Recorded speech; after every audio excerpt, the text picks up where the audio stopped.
The Philadelphia Phillies are tied for first in the NL East. They have won 50 games a month and a half sooner than they did last year. Yet, here they are, still fighting for respect here in the city of Philadelphia. Even the Summer League is getting more attention than this Phillies baseball team right now. Tony Del Grasso is here. I am Adrian Fedque. Let's talk about this first half. And, I must say, nobody cares. It's weird. It is very weird, man. It's very, it's sad, really. Like you said, nobody cares. Nobody knows what they're talking about. Everyone still hates Kapler. Everyone, people don't think Clentak has done anything or done enough. I still want Machado for the whole farm. Let's just get into it, man. Let's talk some sense into people. That's what we need to do today. Well, it's crazy. Like, think about this. I don't know if you guys were like this, the viewers that are watching, but when the Phillies, during their golden years, 08, 09, 2010, 2011, 2012, that Eagles season almost like didn't start until the Phillies were done. And now it's like almost the other way around, where the Phillies are getting completely overshadowed. First it was the Sixers in that playoff run, and now everybody's talking about, the Eagles. Can they defend their Super Bowl crown? They're going to be back in training camp in about 2 weeks. So everybody's talking birds, and here come the Phillies. Here are the Phillies. Only one All-Star, but a team with a bunch of these young, scrappy players, and they're making their mark. They're making their image, but nobody cares. It's weird. Yeah, I mean, let's be fair for a second. Part of it is certainly because the Eagles are coming off a Super Bowl. The whole city thinks they can repeat. The Sixers have a really good young team. They might add a superstar. They have legitimate shots to go to the NBA Finals. So, yeah, I mean, naturally, people are going to be wanting to talk more about those teams.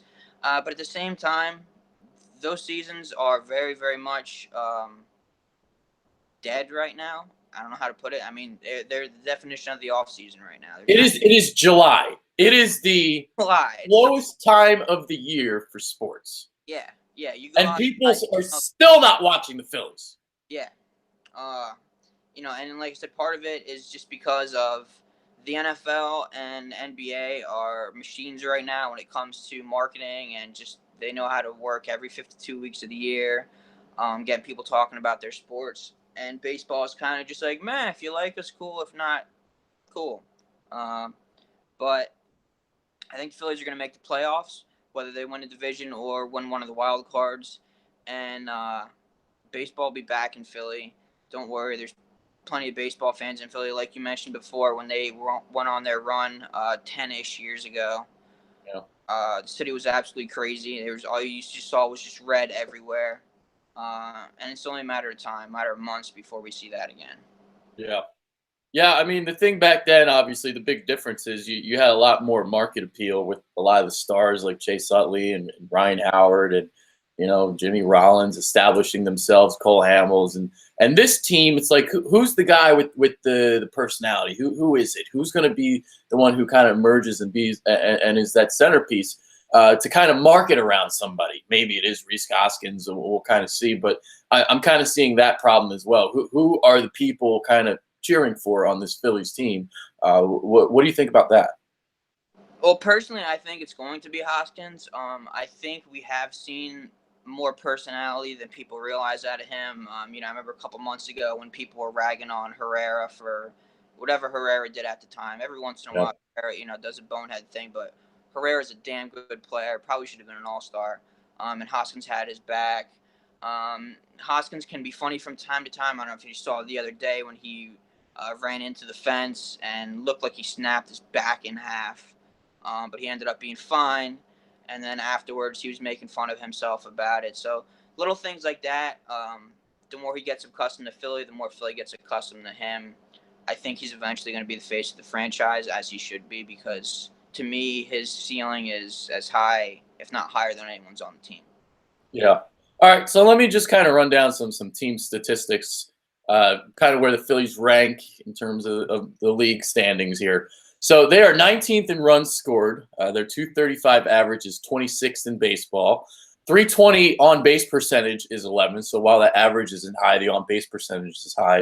102 homers, right dead in the middle. They're 17th. 3.83 ERA is 10th. 830 strikeouts is 7th. And I think the key to the first half was the starting rotation.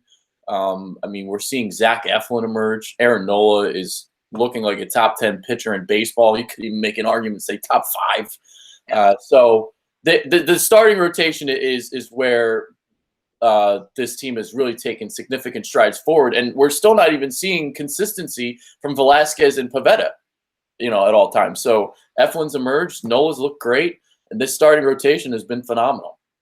Yeah, I think you hit it right on the head. To me, right now, the storyline at this point of the year is undoubtedly the rotation. Everyone knew Nola was good, but now he's proven that he's really, really good in the Cy Young candidates of pitchers. And then, like you said, Eflin has, I don't want to say come out of nowhere because you saw brief signs of it last year, but he's had consistency now. There's rumors they're making him untouchable in trade offers. Pivetta was great for a while. He's been shaky of late. Yeah. Velasquez too, but even those two guys, Pivetta and Velasquez, have been much more reliable than they were last year. So you put all of it together, and you actually have a pretty darn good rotation. And then obviously there's Arrieta, who he went through, I don't know, I want to say 4 or 5 starts where he got hit around, and you started to see, him, the fact that he doesn't miss bats much anymore started to catch up to him. But he's readjusted again, and we'll see how that goes because eventually that might come back to bite him in the ass. But pretty much the whole rotation in general right now, I don't want to say is the envy of baseball because there's better rotations in the Phillies right now, but it's definitely surprising, and the upside there is pretty immense. Been better than the Nationals rotation this year. It's been the best rotation in the division so far, yeah. I think. And with Arrieta, I mean, you talked about it. His ERA has risen from 2.16 to 3.74, but he has always been a second half pitcher. So we'll kind of see if he can turn it around. And Eflin, I mean, this is a guy who had a 5.85 ERA over his first 22 starts of his career. 5.85, and now look at him. He's a beast. Yeah. And he's striking people out. He wasn't striking people out before. I believe the stat that I read in those first 2 years, out of the 256 starting pitchers with at least 120 innings pitched, he was 254th in strikeout rate. 254 out of 256. And now, in 2018, of 139 pitchers with at least 50 innings, he's 39th in strikeout rate. So what are you seeing in the strikeouts? I mean, what's he adding to the repertoire? What's he doing this year that's different? I don't really say he's added anything per se. It's not like he's throwing a different pitch. It's just the consistency and the location, and his velocity is there through the entire game now, whereas maybe in the past his velocity started to dip after the 3rd, 4th inning. So he just knows how to pitch a little bit better. He knows the hitters a little better, and he's hitting his spots and executing. And that's really all it's come down to. Yeah, and you're spot on about the fastball because that average velocity has risen from 92.6 to 94.6 this year. So he's added some more heat to that fastball, and obviously paying off big time. So, I got to give some credit to Matt Klentak as well because they were talking about potentially bringing in some veteran pitchers because they thought maybe the staff was a little bit too young. They needed to bolster it a little bit. And they were talking about guys like Alex Cobb and Lance Lynn, and the only guy they really brought in was Arrieta. So if Klentak brought in all these veterans, all these young pitchers would have never had a chance to prove themselves. Yeah, I personally think Klentak has done a really good job in his, what I guess this is his 3rd year now. He's been a bit of a whipping boy lately. If you listen to sports talk radio around Philly, if you read some of the newspaper columns and whatnot, there was I think it was John Johnson. I'm just gonna call people out. I don't give a shit. I think John Johnson on Twitter, he brought up the question, he basically said, "What has Clentak done in his 3 years here?" I'll tell you what Matt Clentak has done in 3 years here. First of all, he's brought the Phillies into the 21st century of baseball, into modern baseball. People don't realize when he got here, they almost didn't even have an analytics department. They didn't have any analytics. Their analytics department was in the Stone Age. He completely rebuilt and designed the analytics department, blah, blah, blah, and now it's one of the best, most cutting edge in baseball. He put forth a plan and a strategy to build through the draft, build through international players, and to use the money they had in free agency, but use it strategically and pinpoint the exact time and place and sign the right deals and not just throw money at people willy-nilly. On top of that, he hasn't made any stupid trades, giving away some of the young guys for, he just hasn't made any stupid trades yet. And on top of all that, he hired Kapler. So all these people saying, Clentak hasn't done enough or what has he done, blah, blah, blah. Clentak's done a really good job. There we go. All right, so let's talk about the hitting now, and let's get into some guys. So Rhys Hoskins, 255, 14 homers, 56 RBI. He's going to be taking part in the home run derby on Monday night. But Rhys Hoskins, how would you evaluate his first half? I would have thought maybe he'd be hitting a little bit better, but overall, I mean, it's not terrible. Yeah, I mean, his average is a little lower than maybe. Yeah. But his on base is still 370 something, and he's slugging almost 500. I think his OPS is around 850. His OPS is the highest on the team. Yeah. If you look at Rhys Hoskins' career up to this point, he's pretty much had one bad month, and that was this past May. Other than that, he's been a star, like an actual star. I've said it in the past, and I'll say it again. I think a few years from now, the more he develops, the more he gets better at his craft, he's going to put up Joey Votto type numbers. I look at him like a right-handed Joey Votto, a guy who strikes, walks as much as he strikes out. I don't know if he'll ever hit for as high as average as Joey Votto hits for, but he's going to get on base a ton, and he's going to hit a lot of home runs, hit for a lot of power.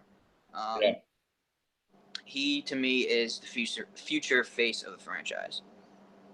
What do you think of the lineup as a whole? I mean, Santana, he's getting on base, but the average isn't high, so we're getting kind of like the thing that we kind of thought we'd get out of him. So they're not hitting high averages. They're getting on base. What do you think of the offense? I'll tell you the one guy who's impressed me of late is Nick Williams. I was kind of ragging on Nick Williams last year and even early in the season this year. I just thought, he didn't get on base nearly enough. But all of a sudden, he's walking more and striking out less, which is a fantastic sign for anyone, especially a guy his age. We've always known the power was there. He could run a little bit. And he has officially taken over the right field spot for Aaron Altair. I've always been a huge Altair fan. I thought Altair was going to be kind of a cornerstone of the Phillies. He just hasn't figured it out this year at all. I don't know if there's a hidden injury there or something, but Altair, frankly, has just been awful this year. Other than one or two big pinch hit home runs he's had, he's clearly the fourth outfielder now, and Nick Williams has earned the right to be in there every day. So I think he might be someone we should start talking about more, because his ceiling is also very high. Yeah, and it's Altair. It's interesting. So I was with you because I thought he had a pretty bright future as well. I mean, unfortunately, we see these things where the baseball makes the adjustment on the hitter, and the hitter has not adjusted back. We saw that with Dominic Brown. So is that something we're going to see here?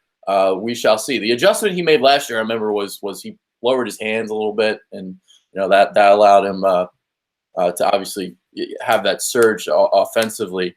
What do you think needs to change with him? Because I mean, he's literally hitting like 170. Yeah, I don't know.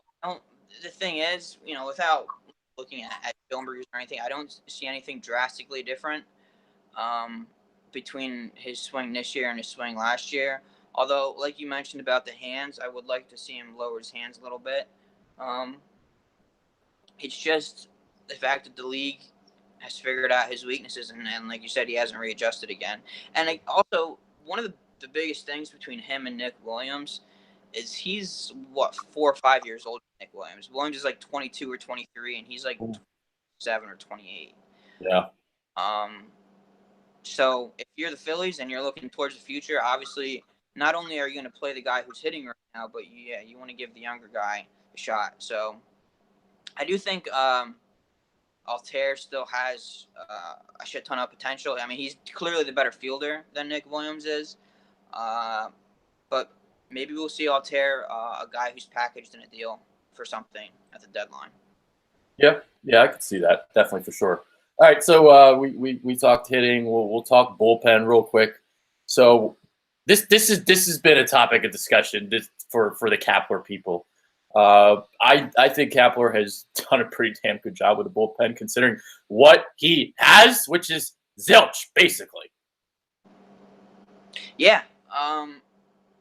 He said before the season started, and he actually just said it a few weeks ago as well, that he believes the bullpen is a strength. And although I think if you ask the average Philly fan, they're going to say the bullpen has overall not been very good. The numbers don't back that up. The numbers do say the Phillies bullpen is like top 10 in the league. It's just that we focus on the times where they've imploded and the times that they've cost them games because that's just how human nature is. But the fact of the matter is, every team's bullpen loses and blows games from time to time. Nobody's perfect. Um, it's also the fact that guys have been so consistent and up and down, and that the average fan pretty much sees one guy that they could rely on right now, and that's Dominguez. Sir Anthony, yeah. Yeah, Sir Anthony. And I understand that because, like I just said, most of the other guys have really been up and down. Nishek, who knows what's going on with him? They signed Tommy Hunter, and he's been mostly a disaster. So I will say that I expect Klentak to add another arm or two at the deadline. I just hope he doesn't give up too much for one. Or I would like to bring up the possibility of if they add a starter instead, maybe Jay Happ or Cole Hamels, putting Vinny Velasquez in the bullpen, like people have been talking about for a long time. I think that could kind of kill two birds with one stone. I think Velasquez and Dominguez could be a hell of a 1-2 punch in the bullpen. Yeah, so obviously Dominguez is the big guy in the bullpen. Hector Neris obviously really struggled to begin the year. The other guys, I think you got Dube Ramos and Arano has been pretty good too. So you've got like a trio that's been all right, I think. Yeah, I agree. There you go. All right. I guess we'll kind of look at some questions now and just kind of see what the people are thinking. But this team, man. I mean, it's crazy the strides that they've made forward this season. Roster fillers are becoming starting pitchers. That's like the theme of 2018 so far. Yeah. So, all right. Let's see. I like Eflin. Don't know if he should be untouchable though. Says Philly 0024. Should Phillies trade Franco right now since he's at his peak, or keep him and see if he can finally turn the corner? I mean, it all depends on what you're getting back for him. Simple as that. Altair is John Mayberry 2.0, says Sean Fitzpatrick. No. I mean, right now, yeah, but no, he's a much better player than John Mayberry Jr. Mm-hmm. John Maldonado does not want to trade Michael. Sean wants to go get Zach Britton. So instead of going after Manny Machado, he wants the reliever. Yeah, the Phillies have been rumored to be talking to a bunch of teams about relievers lately, and Zach Britton is the big one right now, and also Brad Hand from San Diego. Yeah, I was going to mention Brad Hand's name. I think Brad Hand is the guy you should get. Yeah, Hand is better right now. Britton's still coming off the injury, and he's clearly still not himself again. He's coming off an Achilles injury, which Wouldn't Brad Hand cost less? uh, I don't know about that. Only because Britton, I guess you could argue, has the better pedigree, but he's Yeah, also going to be a free agent. that's true. Yeah, you're right. You're right. And I'm not sure. I think Hand has another year of control. I could be wrong about that though. Um, but I don't. I mean, both are going to cost something significant because everyone in the league could use guys like that right now. Nobody's bullpen is perfect, so we'll see how it shakes out. Yeah. All right. Someone is also asking Philly0024 saying, "Are you concerned that the home run derby might mess Reese's swing up?"